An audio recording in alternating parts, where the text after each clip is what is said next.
Como diretora do Departamento de Atenção Hospitalar e Urgências, eu digo que é um grande prazer ter o Éder, né? Trabalhar com o Éder como coordenador do SNT e com a brava equipe que trabalha com ele, como disse o deputado Beto Albuquerque, 17 pessoas, fazendo a gestão desse que é o maior sistema, né, nacional de transplantes do mundo. Muito obrigada pelo convite. Bom, então, falar sobre... Vamos lá, vamos ver como que eu dirijo isso. Falar sobre o financiamento do SNT nos remete a uma fala mais global sobre o financiamento e a gestão do SUS, né? Nós temos um sistema que, desde a Constituição, ele trabalha com a descentralização e esses princípios, né, princípios organizativos, princípios doutrinários do SUS, eles têm seu reflexo em qualquer projeto ou política específica que a gente trabalha no SUS.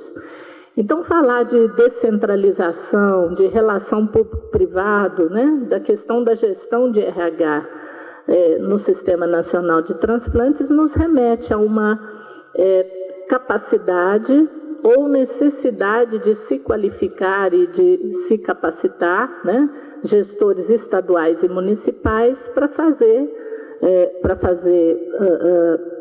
organizar o sistema, formular política, cofinanciar, controlar, regular e principalmente avaliar o que está sendo feito, né?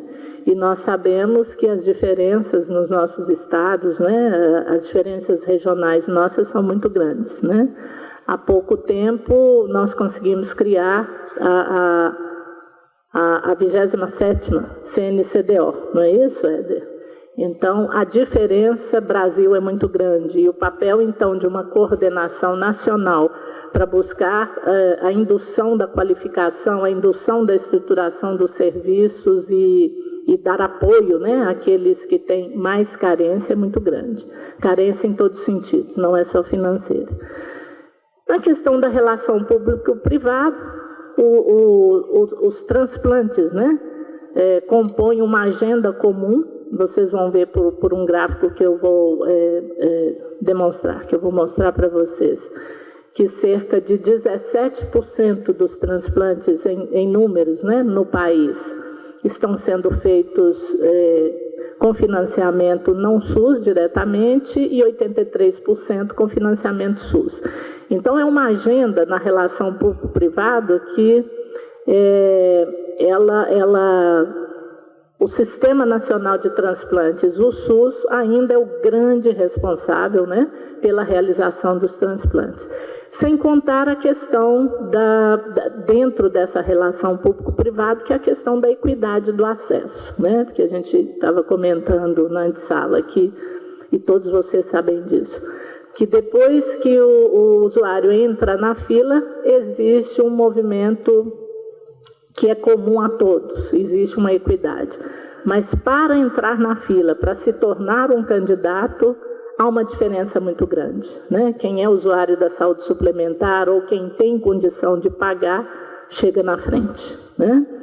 E em relação à oferta e qualificação de pessoas, né, para trabalhar com transplantes, nós estamos vivenciando, foi dito na mesa de abertura, né, a carência quantitativa de profissionais no país para alguns segmentos, talvez a principal carência nossa hoje no SUS e na saúde suplementar seja o profissional médico. Além da quantidade, é preciso haver um enorme investimento, né, pela complexidade da tecnologia, para capacitar equipes, tanto para gestão quanto para a execução, né, dos transplantes no país. Temos um sistema que o Ministério da Saúde não manda sozinho, o Estado não manda sozinho e o município não manda sozinho. É um sistema em que todas as decisões de maior porte são tomadas de forma pactuada, de forma tripartite, né? Então, nós temos o Ministério da Saúde, os estados, os municípios, a comissão tripartite que congrega esses 3 níveis, né, ou 3 segmentos da gestão, as comissões bipartites nos estados, né, então qualquer regramento que seja específico daquele estado, um regramento que envolve, né, o conjunto de municípios e a própria Secretaria de Estado, passa por essa instância de pactuação, e temos os conselhos, que são a principal expressão da participação popular no nosso sistema de saúde. O financiamento, então, ele é compartilhado, né? Nós vamos ver como anda a distribuição da responsabilidade pelo financiamento, mas Ministério da Saúde, Estado e municípios entram com suas responsabilidades. Eu trouxe um dado meio desatualizado, mas para demonstrar a proporção, ele é válido. Então, em 2010, o nível federal, com 62 bilhões de reais, significou 45% dos gastos públicos em saúde. E a regra constitucional da emenda 29 diz que a União deve gastar no ano em curso o que gastou no ano anterior, mais a variação nominal do PIB. Estamos cumprindo isso como nível federal. Os estados gastaram em 2010, se eu estou enxergando bem, 37,25 bilhões, com 27%, e a emenda constitucional diz que é 12% que os estados devem investir. O último número que eu tive variava entre 6% e 7%. Então, como conjunto, os estados, né, o ente federado, Estado não tem conseguido chegar aos 12%. E os municípios, com 38,6 bilhões de reais, com 28%, a emenda constitucional diz 15% da receita, e é o segmento sobre o qual mais pesa em termos de proporção. Os municípios têm executado de seus orçamentos em torno de 20, 25, alguns até 30% dos seus orçamentos em saúde. Então, o que sobra para as outras políticas, né? O percentual público e privado, né, com críticas, né, de quem pensa o financiamento do SUS e vivencia o financiamento do SUS. O setor privado gastando mais do que o público no país, esse é um dado de 2010, mas em 2012 isso não mudou. E o projeto de lei 321, projeto de lei popular 321 de 2013, ele traz para nós o pleito de que 10% da receita bruta da União sejam investidos na saúde. Isso traria mais 45 bilhões em cerca de 83 bilhões, que é a previsão do nosso orçamento 2013, ou seja, um aumento de mais de 50%, o que para nós, SUS, é muito importante, né? Porque, ao contrário de que muitos dizem, o problema da saúde não está focado na gestão. Há problemas de gestão, sim, entre todos nós. Não somos perfeitos, mas falta recurso, né? Então, esse recurso, para assistência, ele é repassado, no caso da média e alta complexidade, num bloco que é chamado MAC, e dentro desse MAC tem as ações estratégicas, em que o financiamento ele é feito por produção, e o sistema de transplantes é financiado nessa modalidade. Então, o que produz, o que é aprovado pelos gestores para pagamento é pago com fonte direta do Ministério da Saúde, sem passar por um teto, vamos dizer, um teto fixo, né, que estados e municípios têm. Então, não compromete diretamente aquele teto financeiro de estados e municípios. O orçamento da Secretaria de Atenção à Saúde em 2013,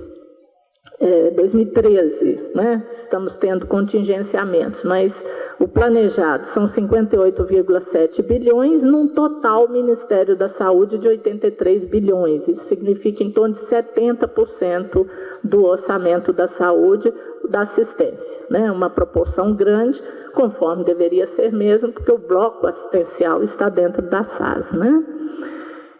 E aí os números da evolução, números totais, vocês já viram, né? Acho que não precisa nem eu repetir, migrando em 2003, cerca de 12 mil para 23 mil transplantes em 2013, órgãos sólidos migrando de 4,1 para 7,6, e o corte de 2008 de um aumento de 68% em número, ele é importante para a gente falar sobre alguns números seguintes.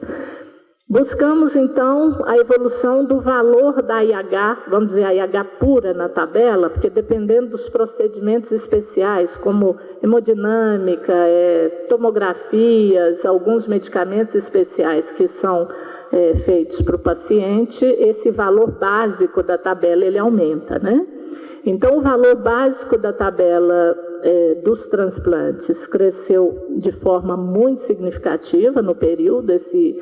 Esse slide ele demonstra por tipo de órgão, e esse slide faz uma comparação entre a evolução do valor da tabela e o valor FIP Saúde, demonstrando que conseguimos subir bem acima dos valores FIP.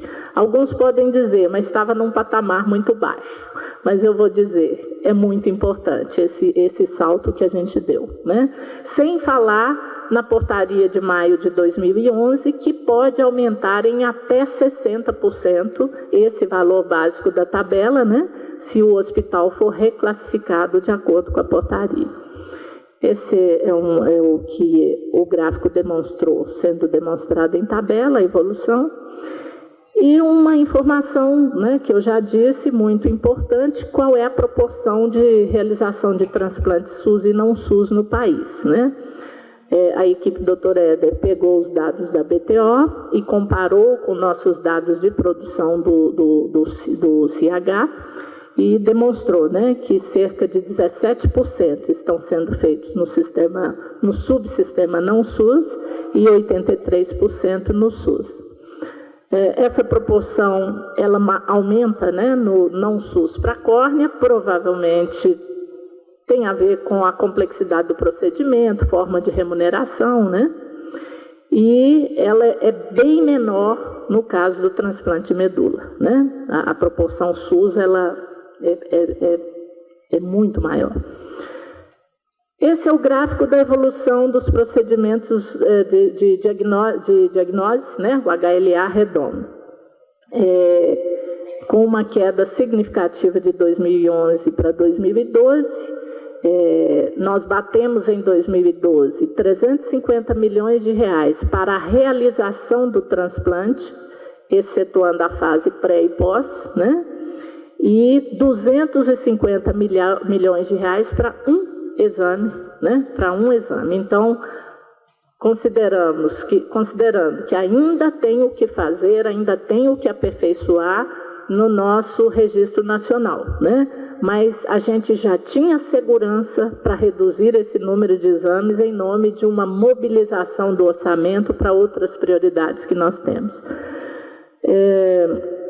Esse gráfico demonstra a evolução dos valores envolvidos, eu não digo gasto, porque isso não é gasto, né?